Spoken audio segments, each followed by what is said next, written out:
So welcome to the wonderfully named toy storage at a secret location somewhere in Hampshire. This is where RM Sotheby's stores and prepares some of their cars that are going on sale. And I'm riding mechanic, and in the driver's seat I have, delighted to say, Gus Sabatier, and we're going to go through some of the details, I suppose, of some of the cars that are in this facility and just take you through a few of the beautiful things that you might not see otherwise. So should we start off with a couple of the absolute icons? They're both bright red, sitting up there. The Lamborghini Countach 400S, which is just beautifully pure, isn't it, still? Yeah, I mean, that's an early car, as you imagine. I mean, the 400S is just after the periscope. And that car is still without the rear wing, you know, the low body, absolutely amazing design. Probably a spaceship, you know.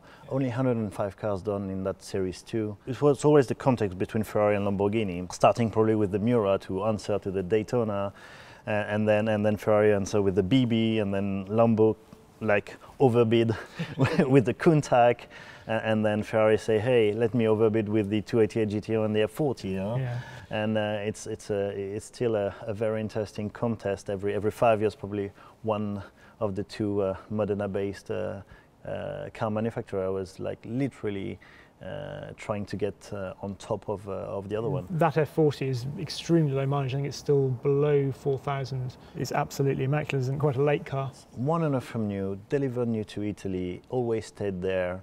3,800 kilometers from new. Very, very, very late car. It's a 1992 car with all the latest improvements, such as active suspension and which make the car more drivable than the early car probably, and more usable.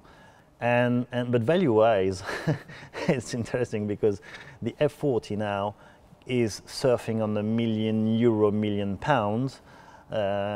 value, where the Countach is still below the $500,000 threshold, which is unbelievable, and we can really expect that the Countach is the next car to pick up on value. Let's deal with the other Lamborghini here next, the Murcielago.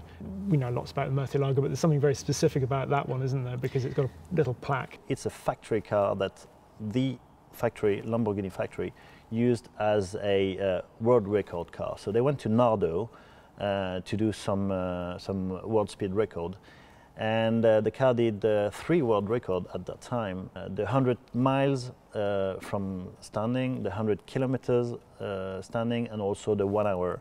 And when we consider that the top speed of the car is 205 miles an hour, which is like 330 kilometers per hour, the car ran the 100 kilometers and the 100 miles over 300 average. I mean, it's just amazing. So the car was probably flying at top speed all the time. Then the 612, obviously the big thing about it, it's got a manual gearbox, which... Yeah, I mean, not a real valuable car if you think about it, just a 612 you would think. However, this is a very special car. 2 owners from you had a out of the catalog special order color combination, and last but not least, it's one of the only 40 cars delivered in Europe with a manual 6-speed gearbox. And in that era, everybody was wanting to have the Formula One paddle shift, feeling like you're Michael Schumacher. It's funny enough that now, we are close to be like 15 years later, it's the manual which is the most wanted. And we've seen crazy prices we've obtained on the 599 manual in Amelia Island a couple of months ago. And we expect to have a good surprise on this car, to be very honest. It's a low mileage car too. It's 8,200 kilometers from new.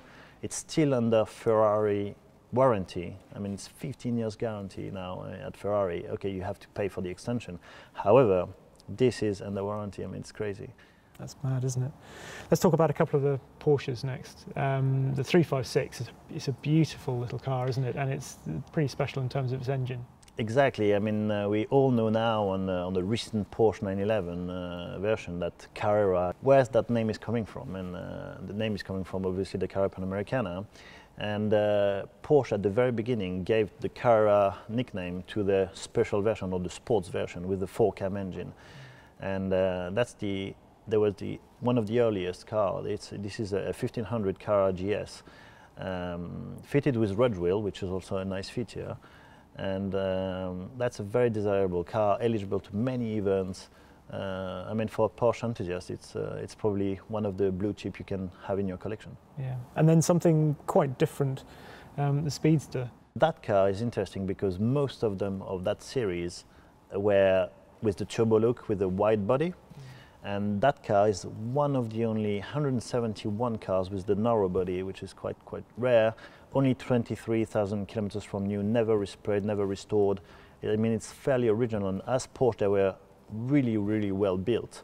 It's a kind of new old car. I mean, it's strange to see a car of that age so new, you know. Yes, and I think it was because the Speedster, it was actually an option, wasn't it? So I think it was 503 option or something like that. You could specify for the car, which is a sort of, it wasn't a standalone model like you get now, which is pretty cool. I suppose talking of engines, the other really amazing sort of engine in this collection is the Mazda, which is something I only sort of came across the little Mazda Cosmo recently when I was doing some research about stuff. But it's a very cool thing, isn't it? Very cool thing. When you think about it, that the idea basically of the Wankel engine, it's the rotary engine.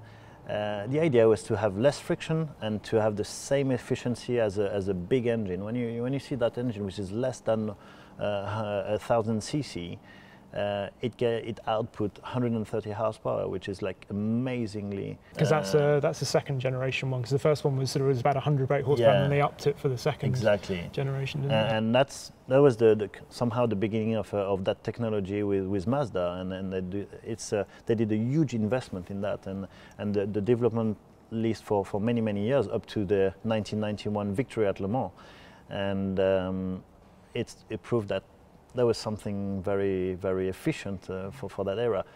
Unfortunately, today they won't pass the emission and the consumption standard. However, it was a very good and interesting technical exercise, I would say. It's a beautiful car. Just looking around at all the sort of the wing mirrors and things like that, it's a lovely little thing. And it's in the trend of the market. Recently, we've seen some, real interest on the Japanese GT production. I mean, when you see the Toyota 2000 GT, this Mazda Cosmo, few cars, also the Skyline GTR early version, there's a real interest on these Japanese technologies, basically. Other little things, I love the Aston Martin DB24. It's just a sort of, I love things, even just seeing the original Aston Martin wings badge with David Brown still above it and the little Lucas Lights badge on it. I think that's a beautiful thing. We are quite used to have some Astons, DB2, DB24, and however, every single one has a story, and this one was delivered new to France to a Formula One race driver, Hermano da Silva Ramos. He didn't keep it for long, I must say. However, he had also a coupe, a DB24 coupe, which he starts to raced in Monterey, raced everywhere in Europe, and he had probably his coupe to race on the weekend and the cabrio to enjoy during the week. I suppose the sort of, in terms of value, we've got to talk about the Daytona Spider. For me, it's the interior of that car is just, talk about a step back in time. Yeah, that car is very interesting. It's probably the lowest mileage Daytona Spider you could ever find. An original, one of the 121 original Daytona Spider ever made.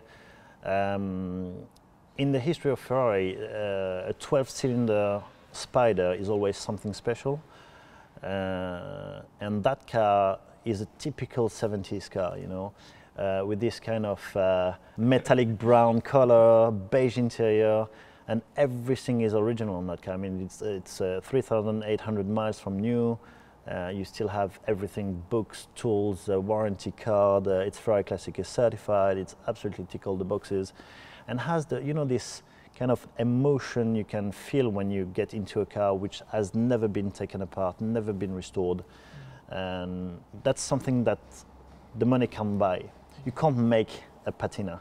You can put all money you want in the restoration, however, you can't make that happen. And we should really mention a few of the earlier cars, one of which we're sitting in here, this wonderful 4.5 litre Bentley. 100 brake horsepower, which is amazing for sort of 4.5 litres, 4 cylinders. But it's just a fantastic thing to sit in. But I suppose actually one of the cars that I really love is a car that's just over there, and it's the MG S.p.A/B, and I suppose I was brought up around Triple M MGs and slightly later MGs, and it's a curiosity to me, but I think it's an absolutely beautiful car. I know it raced at Le Mans. There were 3 of them, all raced by women, and it was 55, 56 and 57, I think, were the numbers on the cars, and they intended them to finish in order, and everything went to plan apart from that, because they finished 56. That actually finished as the lead of the trio. And just imagine to race 24 hours in a tiny MG like that.